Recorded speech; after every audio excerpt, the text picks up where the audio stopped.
नमस्कार दोस्तों आज इस वीडियो में हम लोग सॉल्व करेंगे साधारण ब्याज यानी कि सिंपल इंटरेस्ट के कुछ इंपॉर्टेंट क्वेश्चंस जो बार बार एग्जाम में पूछे जाते हैं।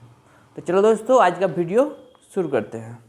दोस्तों आज का पहला क्वेश्चन दिया हुआ है चैप्टर का नाम है दोस्तों सिंपल इंटरेस्ट यानी कि साधारण ब्याज। ठीक है, तो आज का पहला क्वेश्चन दिया हुआ है 1600 की राशि पर 10 वर्षों में कितना ब्याज प्राप्त होगा यदि ब्याज की दर 7.25% वार्षिक हो। दोस्तों साधारण ब्याज का मैथ सॉल्व करने के लिए हम लोग का कुछ फॉर्मूला याद रखना पड़ेगा, जैसे कि आई या फिर हम एस आई लिख सकते हैं। एस आई यानी कि दोस्तों सिंपल इंटरेस्ट। सिंपल इंटरेस्ट क्या होता है दोस्तों, एक फॉर्मूला आता है पी गुना आर गुना टी बटे में दोस्तों 100। ये हो गया हम लोग का सिंपल से फॉर्मूला। साधारण ब्याज का एक ही फॉर्मूला है, ठीक है, और ज़्यादा नहीं है, इसको आप समझिए। पी यानी कि प्रिंसिपल, पी यानी कि दोस्तों प्रिंसिपल यानी कि हम कह सकते हैं मूलधन। ठीक है दोस्तों, पी यानी कि प्रिंसिपल यानी कि मूलधन। आर यानी कि दोस्तों रेट, आर यानी कि रेट, कितना रेट में ब्याज दे रहा है, कितना ब्याज रेट में ब्याज ले रहा है, rate of interest, rate of interest. ठीक है, और टी यानी कि दोस्तों टाइम, कितना टाइम में दिया हुआ है, 3 साल 5 साल 6 महीना 3 महीना इस तरह से दिया रहेगा, और हम लोग उसको नीचे 100 से डिवाइड करके हम लोग को क्वेश्चन सॉल्व कर देंगे। ठीक है दोस्तों चलो कुछ एग्जाम्पल लेते हैं। दोस्तों पहला क्वेश्चन दिया हुआ है जो 1600 राशि 10 वर्षों में ब्याज प्राप्त होगा तो ब्याज का दर 7.25% हो। यानी कि दोस्तों यहाँ पे दे दिया है पी दिया है दोस्तों 1600 रुपया, पी जो प्रिंसिपल यानी कि मूलधन दिया है दोस्तों 1600 रुपया। टाइम दिया है दोस्तों 10 वर्ष का टाइम दिया है, टाइम कितना दिया है दोस्तों 10 वर्ष का, और रेट ऑफ इंटरेस्ट यानी कि दिया है दोस्तों 7.25% दिया है। रेट ऑफ इंटरेस्ट कितना दिया है दोस्तों 7.25% दिया है। तो हम लोग को सिंपल इंटरेस्ट या फिर हम सिंपल आई भी लिख सकते हैं। सिंपल इंटरेस्ट को लिखने के सुविधा के लिए, कम लिखने के लिए आई भी लिख सकते हैं। ठीक है, इंटरेस्ट, तो इसका वैल्यू पुट कर देंगे।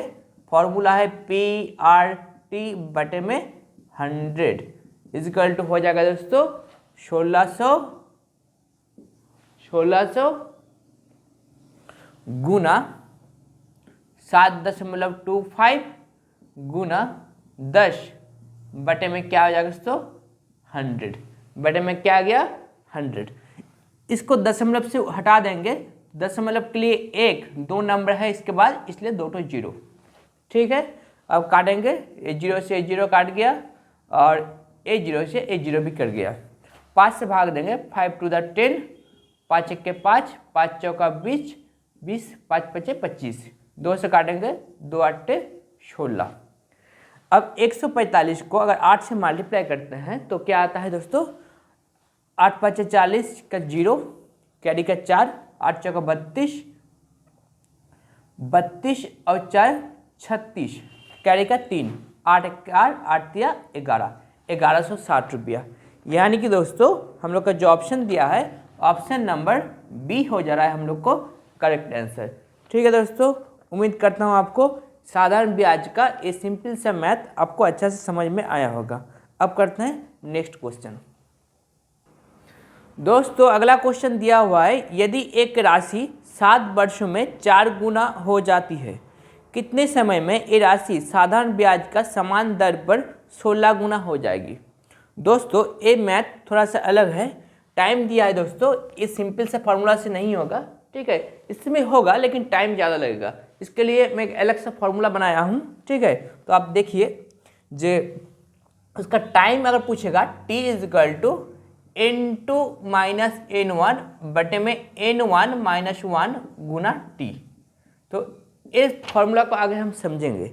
यहाँ दिया है यदि एक राशि 7 वर्ष में, 7 वर्ष यानी कि दोस्तों टाइमिंग दिया है, यहाँ लिखते हैं 7 वर्ष दिया है, टाइमिंग कितना दिया है दोस्तों 7 वर्ष दिया है। ठीक है, टाइमिंग दिया है 7 ईयर्स। ठीक है, तो 7 वर्ष में 4 गुना हो जाता है, यानी कि दोस्तों पहला N1 दिया है 4, ठीक है। तो वो कितना समय में ये राशि साधारण ब्याज के समान दर में 16 गुना हो जाएगी, यानी कि दोस्तों N2 पूछा है 16 गुना, ठीक है।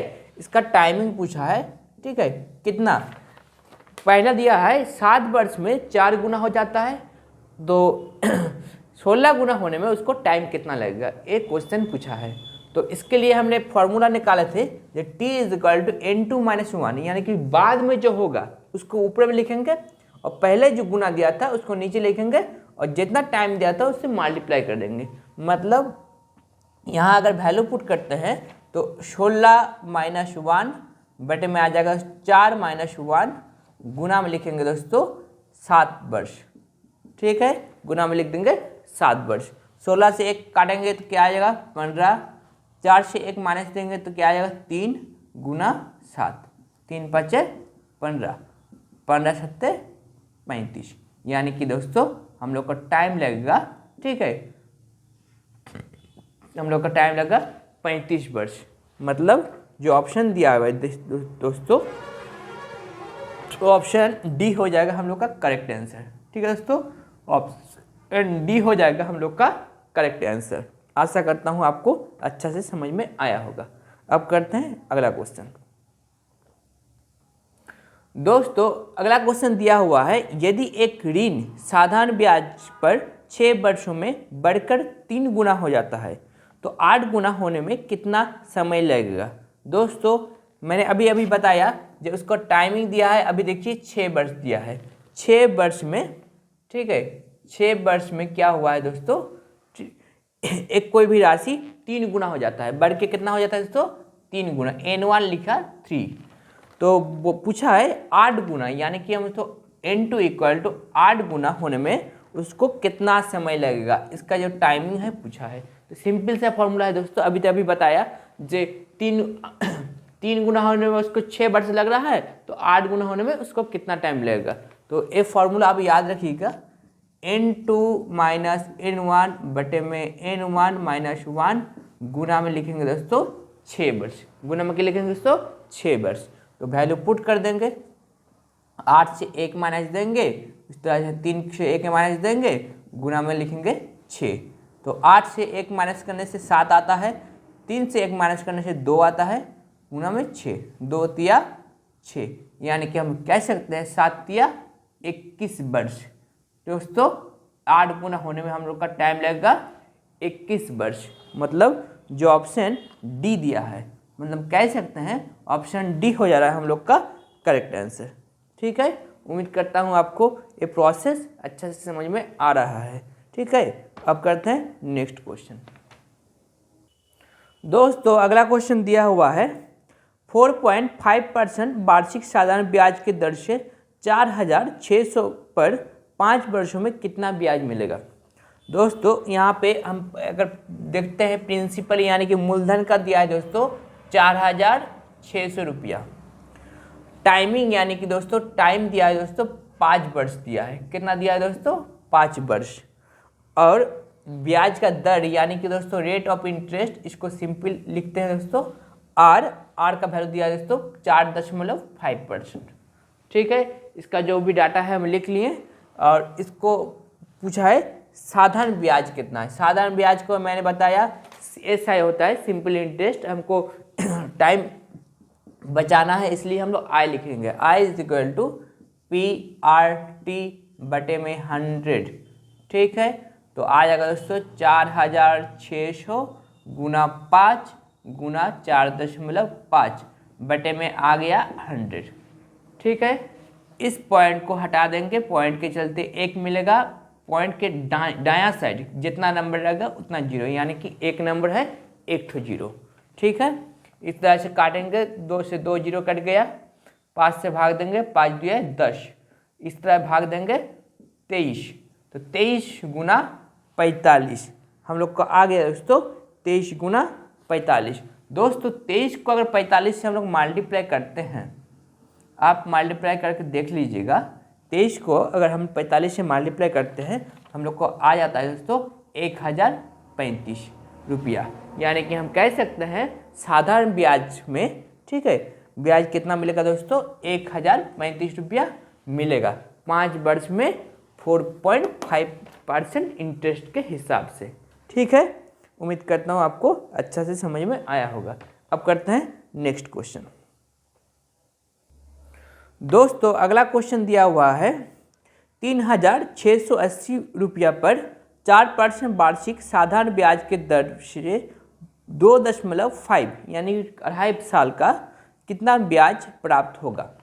तो हम लोग लिखेंगे दोस्तों, मूलधन दिया है यहाँ पे 3680 रुपया और परसेंटेज दिया है दोस्तों, रेट ऑफ इंटरेस्ट दिया है यहाँ पे 4% और टाइमिंग दिया है दोस्तों 2.5 ईयर्स यानी कि दोस्तों 2.5 साल दिया है। तो पूछा है साधारण ब्याज कितना होगा। I इजगल टू हम लोग लिखेंगे PRT बटे में दोस्तों 100, PRT बटे में 100। तो यहाँ पे लिख देंगे 3680 गुना 4 गुना 2.5 और बटे में आ जाएगा दोस्तों 100। ठीक है, एक पॉइंट के चलते उठा देंगे, यहाँ पे 0 आ जाएगा, 10 आ जाएगा, तो 1 0 से 1 0 कट गया। ठीक है, 25 चौका, देखो 25 आ गया 4, 25 चौका कितना आता है दोस्तों 100, ऊपर का 100 नीचे का 100 आउट हो गया। तो हम लोग का बचा कितना 368 रुपया, 368 रुपया।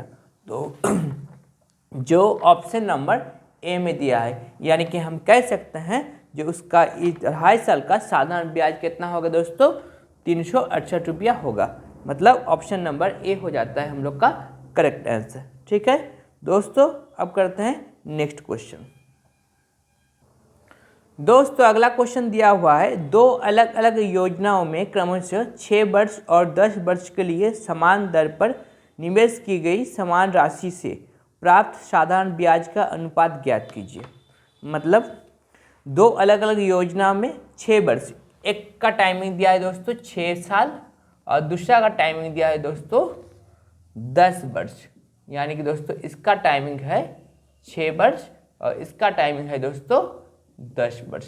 ठीक है, के लिए समान दर से, यानी कि दोस्तों आर जो है यहाँ दोनों सेम है, हम दो कुछ को पार्टिसिपेंट कर देते हैं तो आर का रेट और आर का रेट दोनों जगह सेम है।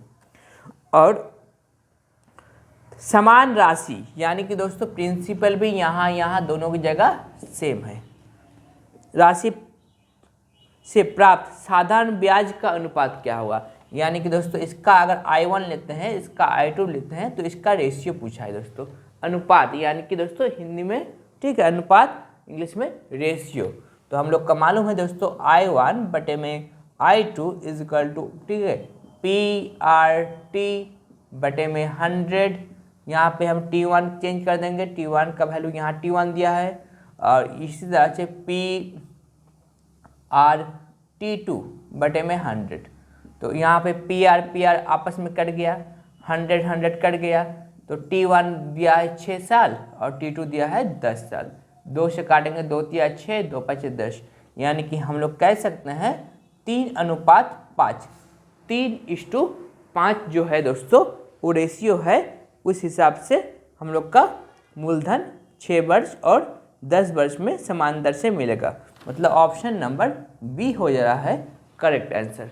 ठीक है दोस्तों, इस चैनल में हम लोग रोजाना वीडियो अपलोड करते हैं, आप लोग देखते रहिए, अपना तैयारी को मजबूत करते रहिए और दोस्तों में भी शेयर करते रहिए और हो सके तो चैनल को सब्सक्राइब भी कर दीजिए। ठीक है, आज तक इतना ही, अब मिलते हैं नेक्स्ट वीडियो में। ओके, जय हिंद, जय भारत।